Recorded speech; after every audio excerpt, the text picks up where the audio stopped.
Hello दोस्तों, good morning. उम्मीद करता हूँ कि आप लोग अच्छे से होंगे। तो आज का जो हमारा टॉपिक है वो है Regal basic course.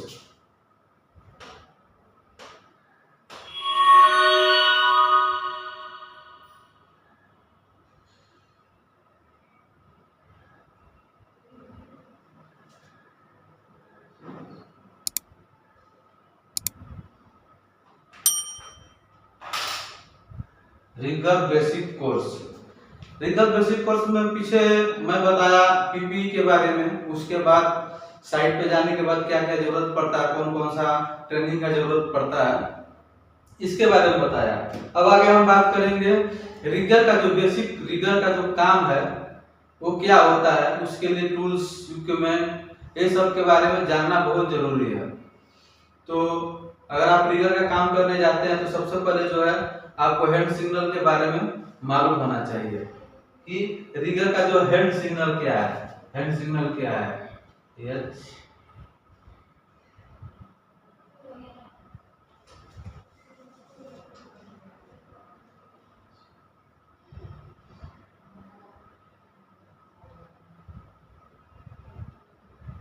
Hand signal यानी कि रीगर का जो हैंड सिग्नल है वो क्या क्या होता है।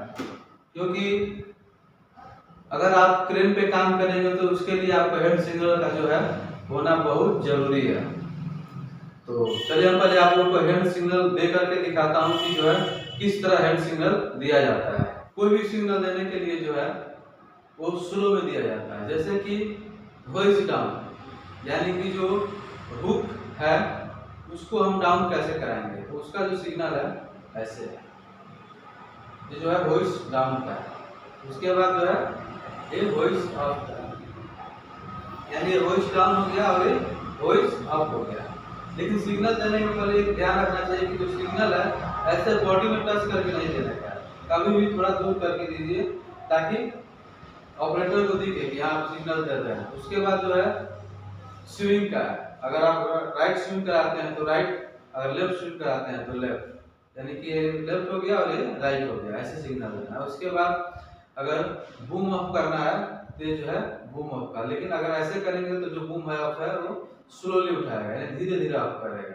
और उसी को अगर ऐसे कर देंगे तो धीरे धीरे जो है डाउन करेगा। ये बूम ऑफ का और ये बूम डाउन का हो गया। उसके बाद बूम एक्सचेंज का, अगर मान लीजिए बूम एक्सचेंज करना है यानी निकालना है बूम, तो उसके लिए जो है ये दोनों मुट्ठी ऐसे बंद करके, लेकिन जो उनका है बाहर आना चाहिए, और ऐसे करेंगे तो जो है बूम जो है एक्सचेंज करेगा यानी बूम निकालेगा। ठीक उसी प्रकार बूम रिट्रैक्ट करना है यानी कि बूम को अंदर कराना है, उसको बोलते हैं बूम रिट्रैक्ट, सिग्नल का नाम है। तो उसके लिए जो है मुट्ठी बंद करके ऐसे करके अगर ऐसा हम करेंगे तो बूम को जो है क्लोज कर देगा, रिट्रैक्ट करेगा। तो ये जो है सिग्नल है। उसके बाद जो है बूम अप और वॉइस डाउन का, मान लीजिए जैसे कि बूम को ऑफ करना है और जो वॉइस है यानी जो हुक है उसको डाउन करना है, दोनों एक साथ सिग्नल देना है। तो उसके लिए जो है ऐसे है, ये अंगूठा जो है ऊपर रहेगा और ये चार जो उंगली है उसको बंद करेंगे और खोलेंगे, तो जो है समझ जाएगा ऑपरेटर कि आप बूम अप और वॉइस डाउन का मांग रहे हैं। ठीक उसी प्रकार अगर बूम डाउन और वॉइस अप का है तो इसी को सिर्फ उल्टा कर देना है, यानी कि अंगूठे को नीचे कर लेना है और ठीक ठीक उसी प्रकार जो है बंद करेंगे और खोलेंगे, तो समझ जाएगा कि आप बूम डाउन और वॉइस अप मांग रहे हैं। तो ये जो है सिग्नल जो है ध्यान पे रखना चाहिए, कभी भी सिग्नल देने के टाइम में हमको कौन सा सिग्नल देना है, कहाँ पे कौन सा सिग्नल लगेगा वो देख करके उसके बाद देना चाहिए। क्योंकि अगर थोड़ा सा भी गलत सिग्नल जाता है तो कहीं ना कहीं कुछ होने का चांस बन जाता है। इसीलिए कभी भी सिग्नल दें तो सोच समझ करके, देख करके कि लोड जो है कौन सा सिग्नल देने पे वो सही लिफ्ट होगा, तो ये सब देख करके सिग्नल दिया जाता है। ये जो सिग्नल है, ये सिग्नल काम करने से पहले पूरा मालूम होना चाहिए कि हमारा जो सिग्नल है हमको हम किस तरह से जो है सिग्नल देना होता है। उसके बाद जो होता है एक होता है ए वाला सिग्नल। आप अगर आप काम करने जाएंगे तो एक क्रेन पे सिग्नल का चार्ट रहता है, उस पर दिया रहता है ऐसे एक पिक्चर में, ऐसे रीगर एक हाथ से टैग लाइन पकड़ा रहेगा और एक हाथ से ऐसे करके रहेगा, यानी कि इसका क्या मतलब है। तो ये जो है बूम एक्सचेंज करने का यानी बूम निकालने का है, क्योंकि उसका एक हाथ तो फंसा हुआ है, इसके लिए वो ऐसे नहीं कर सकता है, तो एक हाथ से सिग्नल देता है। सिर्फ उसी प्रकार ऐसे करेगा, यानी कि बूम रिट्रैक्ट करने का सिग्नल है, बूम को क्लोज करने का सिग्नल है। तो क्लोज का हो गया, ये एक्सचेंज का हो गया। तो ये भी जो है एक सिग्नल है। अगर स्टॉप कराना है तो इसको ऐसे करेंगे तो वो स्टॉप करेगा। ठीक उसी प्रकार अगर इमरजेंसी स्टॉप कराना है तो दोनों को ऐसे करेंगे तो इमरजेंसी स्टॉप हो गया। वो ये जो इमरजेंसी स्टॉप होता है ये कोई भी करा सकता है, ये कोई जरूरी नहीं कि जो सिग्नल मैन है बैट्समैन है वही कराएगा। इमरजेंसी स्टॉप भी ऐसा सिग्नल है कि वहाँ पे जो अगर हेल्पर है वो भी जा करके दे सकता है। अगर उसको लगता है कि यहाँ पे कुछ एक्सीडेंट होने वाला है, कुछ खतरा होने वाला है, तो ये जा करके उस सिग्नल को दे सकता है। तो एक जो है ये इमरजेंसी स्टॉप है। तो ये हमारा जो था ये सिग्नल था, और ये सिग्नल जानना बहुत जरूरी है।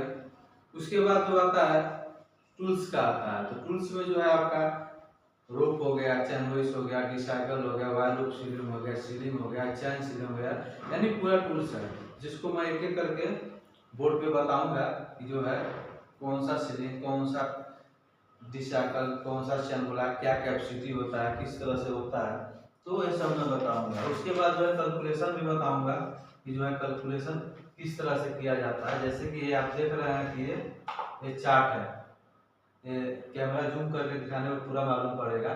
तो ये जो है चार्ट है, इसके हिसाब से हमको कैलकुलेशन करना होता है।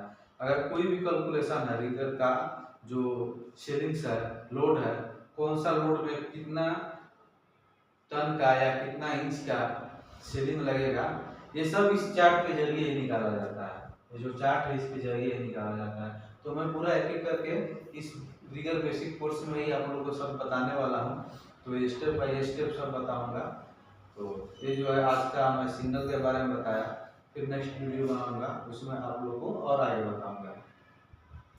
और अगर हमारा वीडियो अच्छा लगता है तो आप इसे शेयर करें, कमेंट करें, लाइक करें और सब्सक्राइब भी कर दिया करें, ताकि जो भी अगला वीडियो मैं डालूं वो आप लोग के पास पहुंचे और भी ज़्यादा आप लोगों को इससे जानकारी मिले।